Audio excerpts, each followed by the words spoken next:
On January 5th, 2022, Grand Line Group debuted their four-member girl group named H1-KEY. However, it appears that they've been more known for their controversies than their actual music. So, let's talk about it. Seoi, Rina, Yell, and Sitala make up the group known as H1-KEY.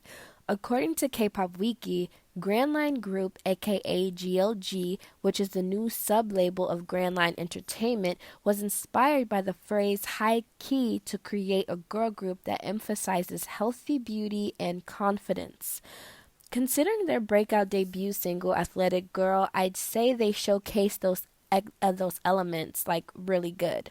Now, the ladies seemed very cool in their video to me. I'll be honest, I'm not a fan of the song at all. It's just not hitting for me, but I will continue to check them out to see what other sounds they go on to produce. As for their debut single, there was backlash regarding their outfit choices. According to kbizzoom.com, complaints were made about the clothing choices for the group, and some of them read, "Their outfits make them look like aerobic trainers. Why are the outfits so basic for a debut stage? At least they should have added some glitter or something." Like, what? Are these the only outfits the company can prepare? Ooh, shade. "Those outfits look like gym clothes. This is proof that wearing designer clothes doesn't necessarily mean beautiful." Ooh. "The girl with long hair will definitely be popular if she dressed a little more casually. She looks like the Airs Yo Rachel and also has Lisa Young's vibes." Don't know who these people are. So, I personally think that their outfits are sexy and cute. I mean, I come from an era where K-pop clothes were a lot more conservative than revealing, so I feel like this risque type of clothing is a step in a new direction for the K-pop music scene. I remember groups like Stellar were ridiculed for wearing clothes that groups today can now get away with, which is just beyond me. It just goes to show how far South Korea has come, I guess. I really don't understand the uproar about Hikey's outfit choices. I mean, I feel like people are just picking with them for no reason. The outfits match the concept that they were shooting for. I mean, most people who are athletic and work out regularly have nice bodies and want to show them off.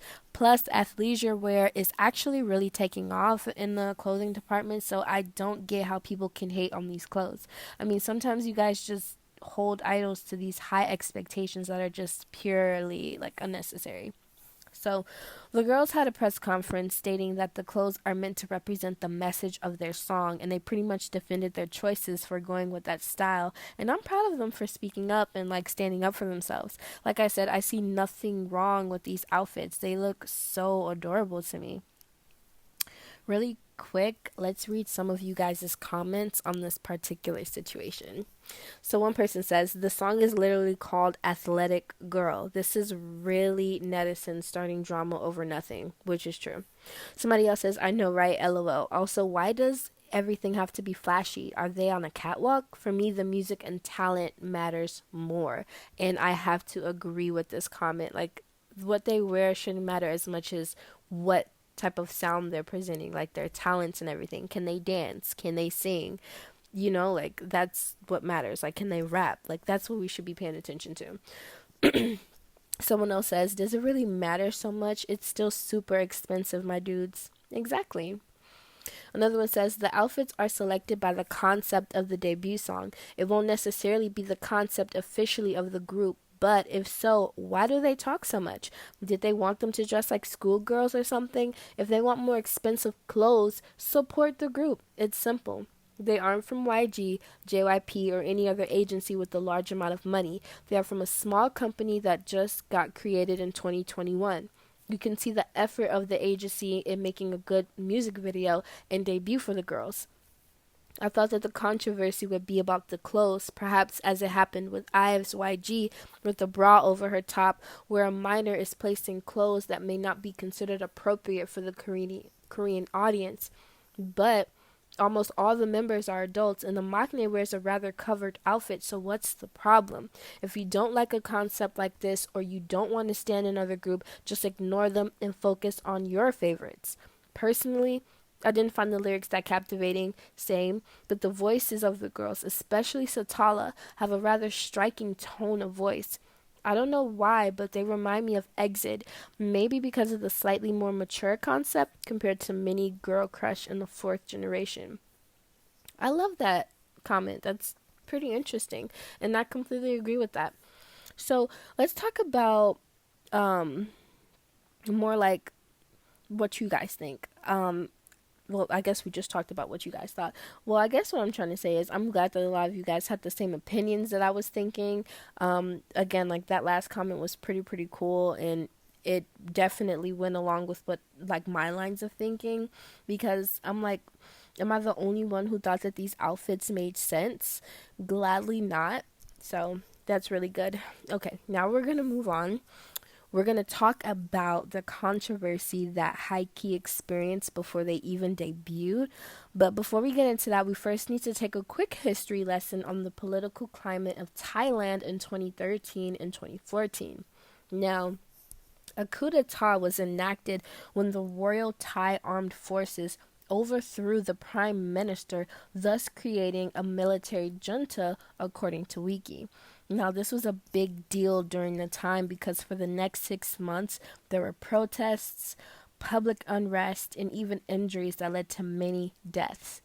It was basically the people against the corrupt military government of Thailand. Now, how is H1-KEY linked to this tragic situation? Well, the member Sitala was revealed to have a family member that was tied to the crisis in Thailand during that time. Sitala's father, Sarunyu Wongkrachong, I hope I said that right, an actor and filmmaker, was a supporter of the Thai military government.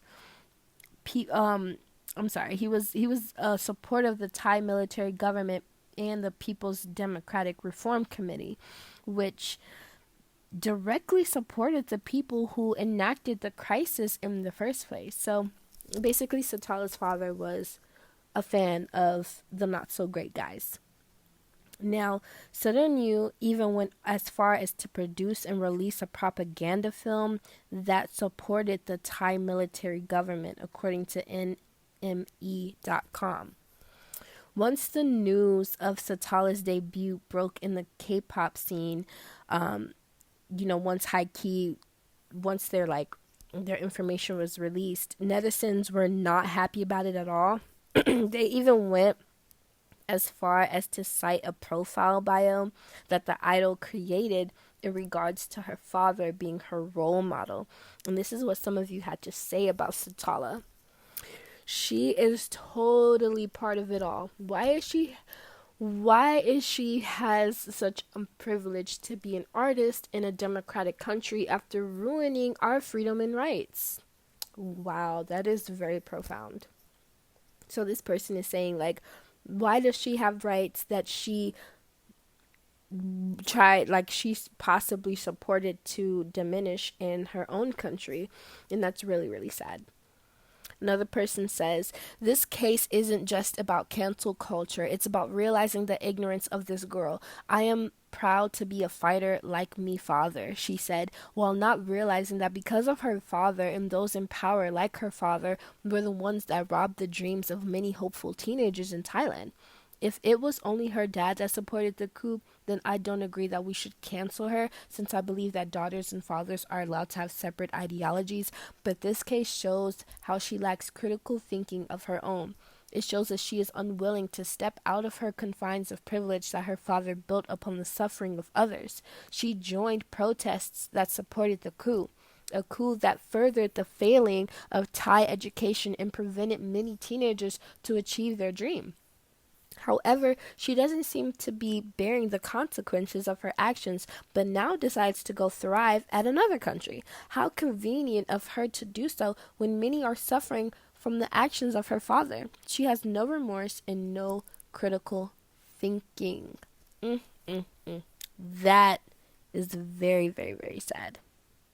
So, a Thai activist by the name of Nada Matahana defended Sitala by stating everyone deserves freedom of speech and should be responsible for their own actions. I guess she's saying her father's actions should not reflect on her own, which I can see where, the activist is coming from with that, but I also relate to how others feel about Sitala's support of her father giving all that he's done. This is a very tricky situation, you guys. So many people have called for her to be completely removed from the group. GLG responded in a statement saying, "We cannot hold Sitala accountable on the basis of her father's past decisions." They also go on to say, "The Sitala we know is a very polite and hardworking person. We sincerely ask that everyone cheer her on and support Sitala and treat her with warmth and kindness." Now, during the online press conference that took place after their debut, Sitala addressed the public's concerns about her as well by stating, "I want to emphasize that I do not have any political belief right now. In the past, I was not clearly aware of what was happening in my country because I was too young." Interesting. We'll come back to that one later. "I just hope that people with different perspectives live together in peace in Thailand." It's kind of like she's saying, like, "Oh, everyone thinks differently in Thailand, but I hope we can all get along," even though those different ways of thinking can gravely affect the lives of others depending on what side you're supporting. It's crazy.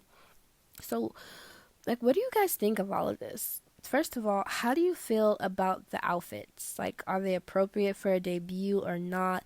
Would you change anything about their style? And what do you think that they'll show us on the next concept? Also, how do you feel about the Sitala situation? I mean, Sitala was born in 1996, so she would have been around 17 at the time when the crisis happened in Thailand, which is interesting to me because at 17, I was aware of major things going on in America. I mean, if there were protests and stuff going on in the government, I would have definitely seen at least something in the newspapers or on the news channel, or like adults around me would have been talking about it at some point. So I find it really hard to believe that she wasn't aware of what was happening, at least to some extent, especially given the fact that her father was a supporter of the military. I mean, I can imagine her not overhearing some of his opinions or bits of the film he was creating or something. I don't know. That's just me. What do you guys think? I mean, are you buying that she had no clue what was going on back then? I mean, some people are raised to view the world a certain way based on their environment, so I can totally understand why she's trying to be neutral about it now. It's also a bad look for her agency if she comes out saying, "Yeah, I respect what my dad supported and I agree with him," So I get it, but I do feel like they're trying to save face. Anyways, do you think that she should have been kicked from the group as a result of this? That I'm not sure about. I'm not a fan of stopping anyone's bag unless they've, committed some heinous acts against the environment, animals, or humanity. So I'll leave that to you guys to decide. It just seems like she isn't going anywhere anytime soon. Her company has already defended her, and she's not going anywhere. So I do expect positive things from Sitala and the group as a whole. Anyways, you guys, that's it for this video. I hope you guys liked it, and I will see you on the next one. Salam.